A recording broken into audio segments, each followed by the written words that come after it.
ஒரு நல்ல காரியத்தை ஸ்டார்ட் பண்றதுக்கு முன்னாடி எங்க இருந்து ஸ்டார்ட் பண்ணலாம்? நம்மள பிடிச்சவங்க இருக்கிற இடத்துல இருந்து ஸ்டார்ட் பண்ணலாமா? இப்படிலாம் நிறைய விஷயம் மனசுக்கு தோணும் இல்லையா? அது மாதிரி தமிழ்நாடே நமக்கு பிடிச்ச இடம் தான், நமக்கு மனசுக்கு ரொம்ப பிடிச்ச இடம் தான். தமிழ்நாட்டில் எங்க இருந்து வேணாலும் நம்ம ஸ்டார்ட் பண்ணலாம். பட் இருந்தாலும் நம்ம வீட்டு வாசல்ல இருந்து ஸ்டார்ட் பண்றதுன்னு ஒண்ணு இருக்குல்ல. நம்மள பெத்த அம்மா இருக்கிற இடத்துல இருந்து அவங்களோட ஆசையோட ஸ்டார்ட் பண்றதுன்னு ஒண்ணு இருக்குல்ல. அதானே ஒரு பிரைட்டான ஒரு சைனா இருக்கும், ஒரு ஒளியோட ஒரு வெளிச்சத்தோட. சோ இதெல்லாம் மைண்ட்ல நினைச்சுக்கிட்டு தான் உங்க விஜய் உங்க பெரம்பூர் தொகுதியிலிருந்து, நம்ம பெரம்பூர் தொகுதியிலிருந்து நம்ம பிரச்சாரத்தை ஸ்டார்ட் பண்ணணும்னு முடிவு பண்ணிட்டேன்.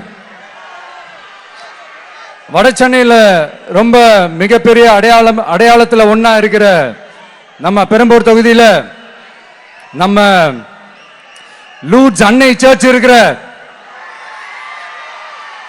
பிரசன்ன லட்சுமி நரசிம்மர் கோயில் இருக்கிற, பல புகழ்பெற்ற மசூதிகள் இருக்கிற இந்த பெரம்பூர் தொகுதியில நம்ம பிரச்சாரத்தை ஸ்டார்ட் பண்றோம்.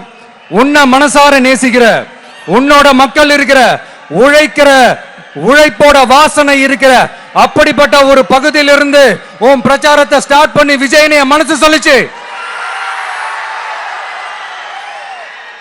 அதனாலதான் நான் இங்க இருந்து ஸ்டார்ட் பண்றேன். என் நெஞ்சில் குடியிருக்கும் பெரம்பூர் தொகுதி மக்களே, பெண்கள் பாதுகாப்பு இல்லாத, சட்டம் ஒழுங்கு சரியில்லாத, போதைப் பொருள் அதிகமா இருக்கிற நம்ம தமிழ்நாட்டை நம்ம காப்பாத்தி ஆகணும்.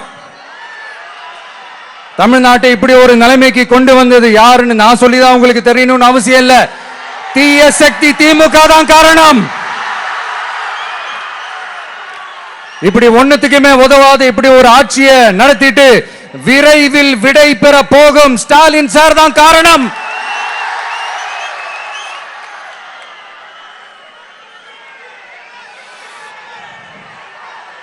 இந்த 5 வருஷத்துல என்ன நடத்தினாங்க? ஆட்சி நடத்தினாங்களா இல்ல வேற ஏதாவது நடத்தினாங்களா?